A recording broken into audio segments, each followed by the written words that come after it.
D'abord, tous en akanda makasi pendant que mon ake mwana o tolobi fils maison accueilli azo participer na biloko na o yake yena Gentini Ngobila or ayebi ke Gentini Ngobila na minute asa na pouvoir te ya konomé mbatana so bakufa na ndako Ngobila kotumola biso te Ngobila le 19 oyo eza mukolo ba convoquer congrès extraordinaire Ngobila boma ba congolais na Yumbi.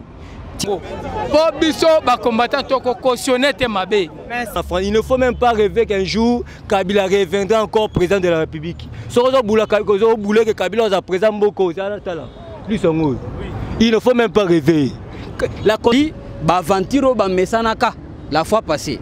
Bazako la bango moko kakao bazo gérer mboka ndenge balingi. Alali na tongo boule yelie azumwana kasina tinde na masina tindi boy. Baye bakelelo c'est le contraire. Pouvoir et c'est changer. Toujours bango, toujours na coalition. Mais coalition, et là sous tending bazala kiwana balali balamuki na tongo basali onyon so alingi. Tosengi na monsieur gouverneur Ngobila. Toujours na coalition. Maye bake tozali na institution, toujours na constitution. Avant asala makambo, il faut à se référer na constitution. Ni ne lobami na constitution, lolenge nini akoko sala na constitution. La ba cadeau mike ba ko sabiso na deux personnes wana po ba flatter biso ba biso ki to tiata mutu moko te to kotomboka. Depuis ils ont besoin ba sala biso. Ba po ba yebi biso malam. Mais cette fois-ci, il faut de réagir nango. Eza Ngobila te. Eza na se bazotinda. Ngobila te. Bato bazotinda bango. Bakozina na mer rouge ndenge Ngobila ndenge Farao zinda donc bango pe bakozina na mer rouge. Bon asali bien ndenge alobi ka reconnaître ba arrêter angote. L'essentiel est que il fallait reconnaître qu'asala qui erreur a retiré ango. Mais a échappé à lobby à reconnaître angote. Ce qui est bien ndenge à reconnaître angote puisqu'il n'avait pas qualité à renommer. Bazala qui nommé sur un arrêté illégal. Tosenga mokonzi mboka il faut temer la bango baza ko sangana na mokonzi mboka eza buzoba. Vision Plus TV, l'excellence et la rapidité. Vision Plus télévision, beaucoup de émissions de partout fidèles internautes, Mbote Nabino, Boy Madame Katina émission Nabino, Kopi Sarabino Basangotali, actualité politique et Mboka Congo, Pambate, Nabi Sarabino à chaque fois, politique et ça conseil qui pièce théâtrale, mais pièce moko, le plus suivi au monde entier, parce qu'à chaque fois là, on commence parce que Bote Marama on peut quitter au wapi. Depuis la présentation émission Nabino, le lot il bosse IDPS car rapport sur la mentalité, actualité politique, tout le monde qui samedi passé, bande quoi IDPS pendant au courant matinée politique. Ba poudre bimaki bande kwa moni banome bango ba bourgmestre pas ya mona mboka Gentini to la to la moki boye du cap ya mona mboka Gentini ya yesu na TV albakeno ezalaki ba fausse information bango to basalaki yango to ko yebate vraie information ezanini tandis que to moni bande comme sous na ngam na bango ba ko sepela ba permutation ba bourgmestre ba nomination na ngam na bango to pe na ngam FCC to loba ezali fête moko ya munene to yibite bande kwa IDPS réaction bango zanini mona mboka combattant mbote. Bonjour, monsieur le journaliste. Boni. Qui m'est allé? Tu es pas nabino lelo pambate. Bon c'est plat qui dernièrement lelo décision changée. Bande ko ba betement ki bomba beaucoup mais très sous bon côté. Réaction bien zani tandis que ba pote botaki déjà. Na banzi biso réaction na biso ezala toujours dans négativité. Moi na mboka Ngobila ali na qualité té. Hiérarchie ezana ba instance nango. Le bourgmestre baza représenté dans hôtel de ville. Il est mokonzi na bango. Et puis mokonzi hôtel de ville yende comme Ngobila, aza chef naeza ministre intérieur. Ministre intérieur chef naeza premier ministre chef naeza présidence. Na matali nomination ya bandeko na biso ba bourgmestre. Na mukana tanto tanga ki eza nomination te ya permutation. Ya ba bourgmestre. Pour il faut que lo ba bien. Ya permutation. To moni wa masina akelemba oya lemba ki permutation ba bourgmestre na kana biso bandeko na biso IDPS. Je vous rassure le 19 mukolo yo etali un mois to se souvenir pour ba combattant so ba kufa na ndako Ngobila kotumola biso te Ngobila le 19 oyo eza mukolo ba convoquer congrès extraordinaire Ngobila boma ba congolais na Yumbi. Tu n'as pas qualité à relever Mamboso le démentir wana parce que aux numéro 1 il y a ville aux chef de notre département Aner sécurité. C'est que on a la qualité, on a informé la mamie. Pourquoi demander qui on demande qu'on samedi? On a demandé qu'à lundi, 48 heures après, on a demandé. Ngobila, il ne faut même pas rêver qu'un jour Kabila reviendra encore président de la République. Si on voulait que Kabila soit président beaucoup, il ne faut même pas rêver. La constitution elle est claire. Kabila, M. Kabila, il est le président, le sénateur jusqu'à sa mort. La constitution est claire. Il ne faut même pas rêver. Le mandat du président de la République est renouvelé une fois. Ngobila. Kabila a renouvelé un mandat et a bonus à 2 ans. C'est que on a complexé pour le Nini. Toi, tu crois que Kabila revenant encore président de la République démocratique du Congo, c'est qu'il faut pas être complexé. Ça, là, je te comprends. Moi, je qui a interpellé dans l'auditorat militaire pour le dossier Yumbi. C'est qu'il faut vous rassurer que moi, Mboka, Ngobila, vous allez arrêter. Ndolo, on a quelques jours. Merci Mbote papa. Boni. Kimi ezali. On a UDPS, on a UDPS dernièrement la matinée politique. Ba poudre bimaki o ba nommer des combattants et tak ba bourgmestre. To la to la muki mona mboka Gentini Ngobila azo reconnaître ordonnance wana te. Bino a combattant réaction les tandis que bo sepela ki déjà. D'abord tozan na kanda makasi pona komona ke mwana o tolobi fils maison. Akei azo participer na biloko wana oyo yake yena Gentini Ngobila. Or ayebi ke Gentini Ngobila na minute aza na pouvoir te ya konome. Malamu kutu toke nenengo wana me nga nazo mona ngo na angle ya boy. Omoni ba pesa ki bango neti ba burgomestre nyonso. Ba pesa bango ba 18 millions po mutu na mutu abongisa commune na ye. Ndeko nanga toke na logique oyo. Yo pesinga neti mbongo lobi na bongisa esika oyo.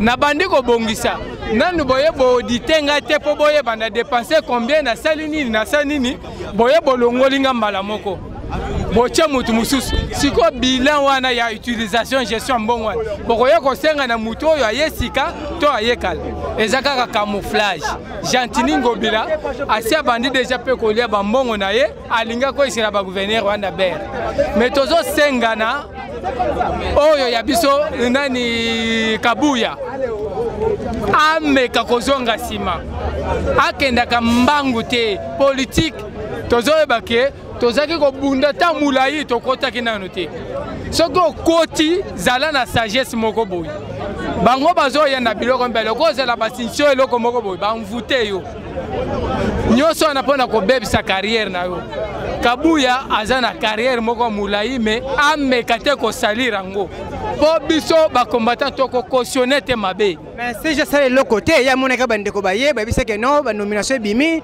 ce ko ba bourgmestre mais yende muto aleki na télévision po ayebisa batuti soki esalami yo yebi ko zasirte oza pe pour yango te ndenge ni ndoko oleo tika bango moko baleka baloba otiki bango bafandi calme yo moko porter charge wana c'est que yo za complice en tout cas tozo kebisa ye akeba to yete na pouvoir poto sala baje miso ebele bazotala biso kaka ba ennemi na biso ya lobi wana bazoloba bakotalela biso pe ndenge tokogere tozo landela bango malembe tolingi te kosala ba erreur.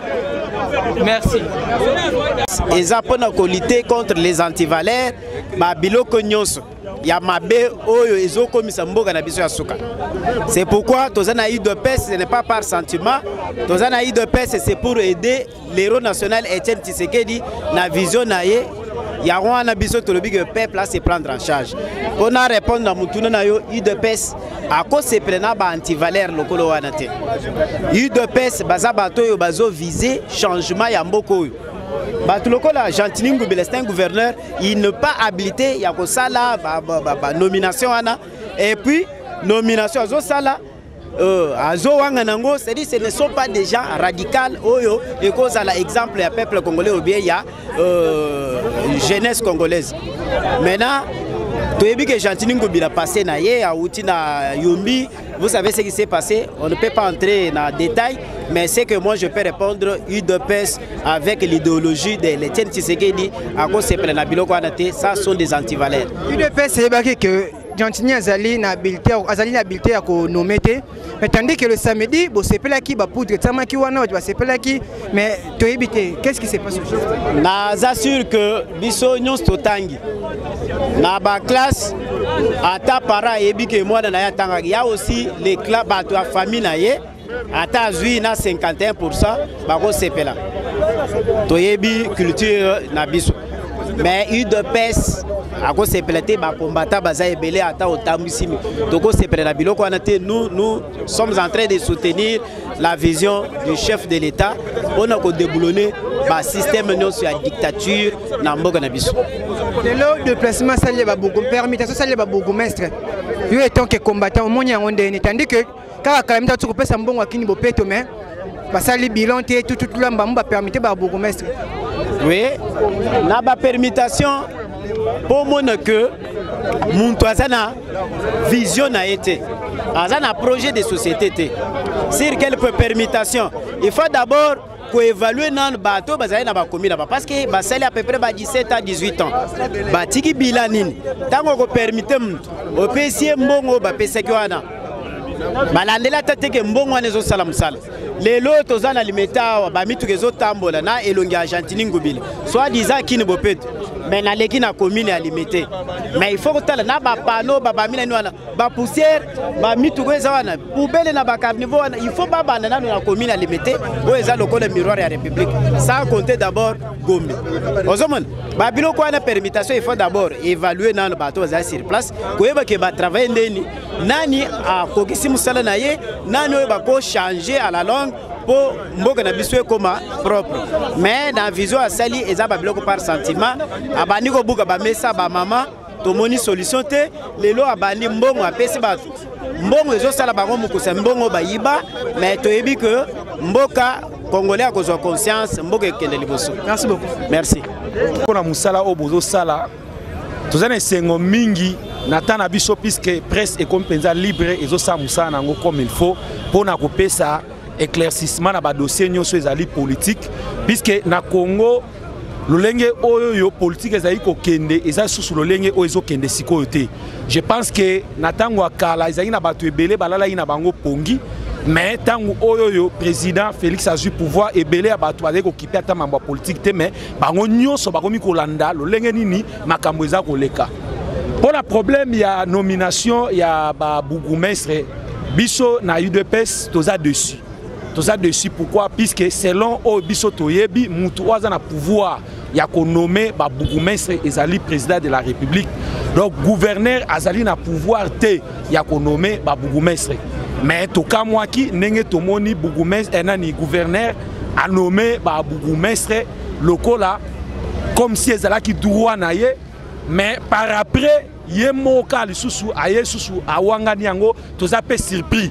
Donc toza surpris dans ce sens que comme si batongo oyoyo tozolinga tosana bango musala bayebi na bango musala te. Donc on peut comprendre que non yemoko gouverneur ayebi na musala na été comme si ayebi na pe constitution ya mboka te.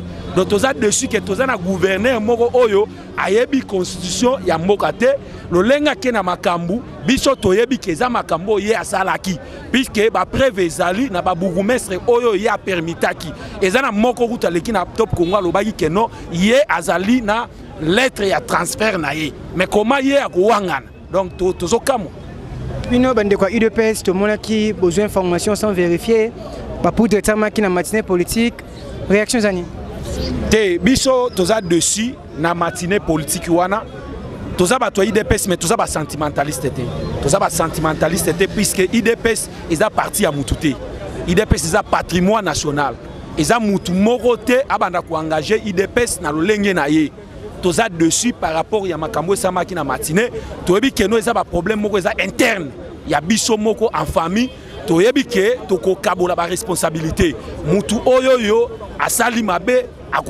azo mérité sanction à la sanctionner. Ok, merci beaucoup. Ok, merci. Ndeko mbote? Mbote ndeko. Boni. Kimi ezali. Lelo epa na bino ba combattant wa. To mona ki samedi to sepela ki ba poudra wa. Bandeko ba combattant bazala ki nommé na ba poste ba bourgmestre. Et puis permutation ça qui va mona mboka Gentini ngobela mais quelque temps on peut to yeboye oh Gentini so reconnaître sur ordonnance wana te. Réaction ekozani.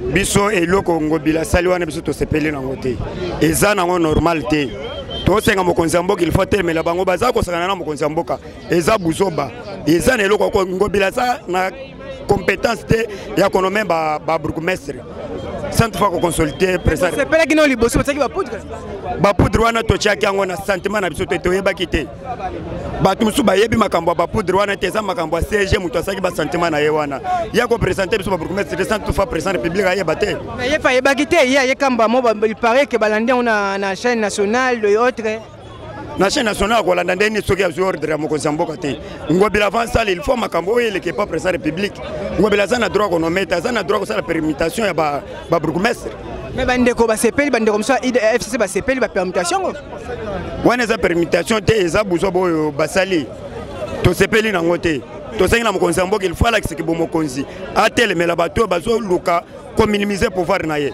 Ok, merci beaucoup. D'accord. Personne battait dossier à nomination ba bourgmestre za ko yinda. Il devait passer CPL samedi 48 heures après moi en mboka Argentine zo reconnaître ordonnance en côté réaction à Binozani. Bon, asali bien ndenge alobi ka reconnaître ba arrêté en côté. L'essentiel est que il fallait reconnaître qu'il y a ça là qui est erreur à retirer en go. Mais à échapper à lobby à reconnaître en côté. Ce qui est bien à reconnaître en côté puisqu'il n'avait pas qualité à renommer.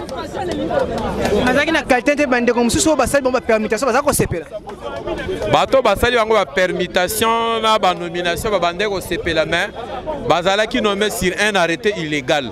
Et ça pendia logique té. Bino na UDPS bo sepela ki boté ba poudre samedi na matinée politique directement le changer. Ce sont les erreurs. Et le secrétaire général qui avait fait ça, il faut reconnaître un peu ba erreur naïe. Puisqu'il devait être bien informé auparavant que non, arrêté wana est illégal. Et il ne pouvait pas présenter Bato Baza nommé sur un arrêté illégal. C'était une erreur. Erreur couteau tout monde grave. Lelo tant que combattant, makambo yango te ba nomination ngo ya ba bourgmestre de la kandengeni. Makambo ba bourgmestre selon la loi 2008, il faut bazala élu par les conseils communaux. Mais jusque là ba élection locale est salématé. Alors local et salématé on fait recours à la loi décret loi 1998. Les bourgmestres et leurs adjoints Bazan nommé par le président de la République sur proposition du ministre intérieur. C'est ça la logique. Jusqu'à ce que Bako organise l'élection pour Bazala élu. Mais tant que l'élection est salémité, Bazala nommé par le chef de l'État sur proposition du ministre intérieur. C'est ça la logique. Et aussi, bien les combattants, qui prennent l'élection présidentielle, municipale, mais au bout de l'élection municipale. L'élection municipale, il faut tout un budget pour Essalema. Alors tout le monde est sorti à gouvernement. Ce gouvernement est bimi a présenté comme septembre les session budgétaire a présenté budget naé. Donc là, ce qui va par l'organisation de l'élection, puisque Bazo est par tout le monde. Ça fait des législatures passées. 2006 et 2011, il a organisé l'élection.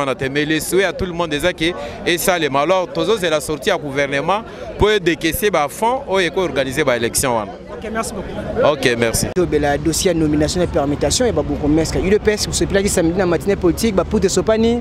Quelques jours après, deux personnes ont nommé qui étaient beaucoup de mesques. Le gouverneur de la ville a dû reconnaître que ni ordonnance on a été. Réaction Yanni. Mon chef journaliste est allé participer Mawa.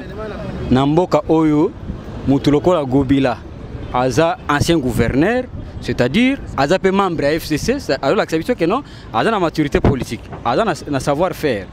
Mais na Oyo le balilo a nommé, mais en nomination té, et les gens ont dit permutation.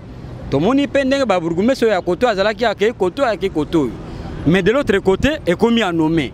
Et Zali, Bavantiro Bamesanaka, la fois passée. Bazako la bango moko kakao bazo gérer mboka ndenge balingi alali na tongo boule yelie azumwana kasina tinde na masina tindi boy baye bakelelo c'est le contraire pouvoir essayer changer tozo bango toza na coalition mais coalition ezali sous ndenge bazala ki wana balali balamuki na tongo basali onyonso alingi tosengi na monsieur gouverneur Gobila toza na coalition maye bake tozali na institution, toza na constitution. Avant asala makambo, il faut se référer na constitution. Nini lobami na constitution, lolenge nini akoko sala na constitution que à rendre IDPS o ezali parti politique.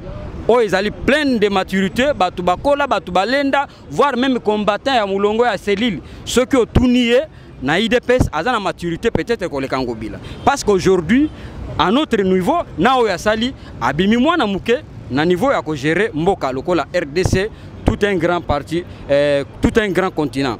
Yango to sengié, à la prochaine, à vérifier bien constitution, à sala makambo, ndenge sengeli pour lelo. Tozali sous un état a changé vision, à l'anda vision et à chef de l'état actuel. Merci. Ok, merci.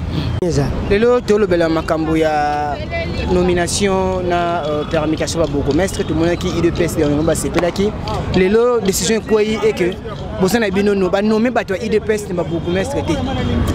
Bon na koloba na mukuse eza ngobilate eza na se bazotinda ndenge mwana mboka shola ucholo bawa beshole donc soki bazo s'attendre que non pharaon abimisi bana Israël si maye ko raisonner kana sali erreur il faut na landa bango yango ngobila eza ngobila te bato bazo tinda bango bakozina na mer rouge ndenge ngobila ndenge pharaon zinda donc bango pe bakozina na mer rouge donc ngobila eza buzoba. Merci beaucoup. Merci beaucoup. Boni. Toza malam. Toye pas nabino le lot, tout le monde qui bino dernièrement bossé pour la qui na permettation de nomination va nommer 2 personnes, tu deux combattants et 2 personnes va beaucoup. Mais tout là tout l'amour qui 48 heures après décision quoi il 2 personnes nommé qu'est-ce qui se passe au geste? Non, problème est ça makambozo salamana cessé. Et en plus, il faut qu'on landa statut. Est-ce que ba nomaka gouverneur na bandenge nini? Faut qu'on landa mon bé konyo soana. Est-ce que makamwango est salami bourgmestre makamwango est salami est-ce que c'est selon les normes? Si ceux qui ont respecté les normes, il y a tout le monde qui non il faut vraiment revoir makamwango ils selon les normes. On a cadeau mike ba ko sabiso na 2 personnes wana pour ba flatter biso ba ceux qui to tiata mutu mokote to kotomboka. Ba 2 personnes ba longoli bango lisusu. Ba ya wana ba yebi ils buso ba sala biso. Ba po ba yebi biso malam. Mais cette fois-ci, il faut de réagir nango. Ok, merci beaucoup. Merci.